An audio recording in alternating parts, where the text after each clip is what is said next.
শুভ সকাল সবাইকে। সবাই কেমন আছো? আশা করি সবাই ভালো আছো। তো আমার নতুন ব্লগে তোমাদের অনেক অনেক স্বাগতম।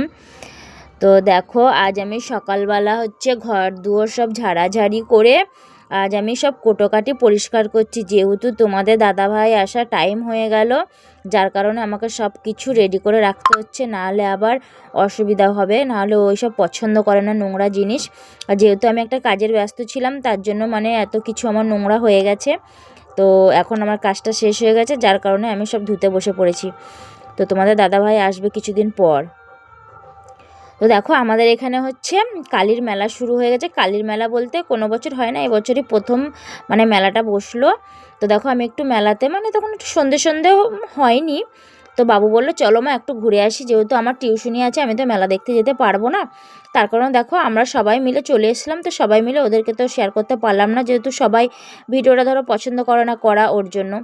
তো মেলাটা দেখো পুরোপুরি বসেনি, তাই একটু আমি চলে আসলাম ঘুরতে। তো বাবু বললো মা আমি একটু জাম্পিংয়ে চাপবো, আমাকে একটু জাম্পিংয়ে চাপাও। তো দেখো, আমি ওকে জাম্পিংয়ে চাপিয়ে দিচ্ছি। কীভাবে লাফাচ্ছে দেখো, যদি একটু উল্টোপাল্টা হয়ে যায় তো কীভাবে লেগেও যেতে পারে।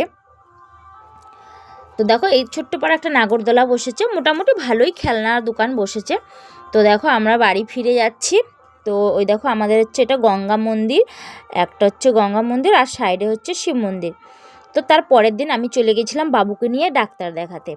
তো বাবুর একটা ছোট থেকে একটা রোগ আছে, সেটা নাক দিয়ে ব্লাড ভাঙে, প্রায় দিনই ব্লাড ভাঙে। যেহেতু রোগটা আমারও ছিল, ও আমার ধাতটা পেয়েছে, তার কারণে ওকে নিয়ে চলে গেছিলাম হসপিটালে। হসপিটাল বলতে আমাদের এখানে কলেজও এবং হসপিটাল দুটোই। তো দেখো, ওখান থেকে ডাক্তার দেখিয়ে আমি চলে গেছিলাম বিরিয়ানির দোকানে। কেন বিরিয়ানির দোকানে গেছিলাম তোমাদের সঙ্গে এটাও বললাম। আমার জ্যাঠা শ্বশুর মারা গেছে আজ থেকে প্রায় 20 বছর আগে, তার শ্রাদ্ধটা আজকে হবে। যেহেতু আমাদের মধ্যে রান্না করতে নেই, তারপর আমি রান্না না করে দেখছি যে বাবুকে নিয়ে ডাক্তার দেখাতে যখন যাব, তাহলে বিরিয়ানি নিয়ে আসি, দুজনা খাওয়া হয়ে যাবে, তাহলে রান্না করতে হবে না। দেখো, বিরিয়ানিটা আমি আনবক্সিং করে ফেললাম। এটা কলকাতার ফেমাস বিরিয়ানি। এটা দোকানটার নাম হাজি বিরিয়ানি। তোমরা যে যে থাকো আমাদের এখানে বীরভূম জেলায়, অবশ্যই ট্রাই করে দেখতে পারো। খুবই সুস্বাদু, খুবই ভালো হয় খাবারটা। তোমরা খেয়ে দেখতে পারো, একবার ট্রাই করতে পারো। তো দেখো, দুটো থালায় দুটো প্যাকেটে বিরিয়ানি আমি বেড়ে নিয়েছি। তার সঙ্গে স্যালাড আছে, পেঁয়াজ আর শসা। তো কাগজটা ভিজে গেছে, তাই আমি বাবুকে বলছিলাম দেখ, কাগজটা পুরো ভিজে গেছে, গরম না যেহেতু, যার জন্য কাগজটা ভিজে গেছে। তো তোমাদের কার কার বিরিয়ানি খেতে ভালো লাগে অবশ্যই আমাকে কমেন্টে জানিও। তো আমার তো খুবই ভালো লাগে। তো দেখো, বসে পড়েছি নিয়ে। তো আমি একটু বাবুর সাথে শেয়ার করে নিলাম, আমি ওকে জিজ্ঞেস করছিলাম কেমন হয়েছে। ও তো বিরিয়ানির লাভার, তোমাদের কি বলবো, খুবই ভালো লাগে, আমাদের দুজনেরই খুব ভালো লাগে। তো দেখো, ও খাচ্ছে, একটু টেস্ট করে আমাকে বলছে। আমি বলছি বাবু একটু বল দে, ও বলছে ও লজ্জাতে মুখই তুলছে না, যেহেতু ক্যামেরার সামনে আসতে চায় না, আমি ওকে জোর জবরদস্তি করে ক্যামেরার সামনে নিয়ে আসি।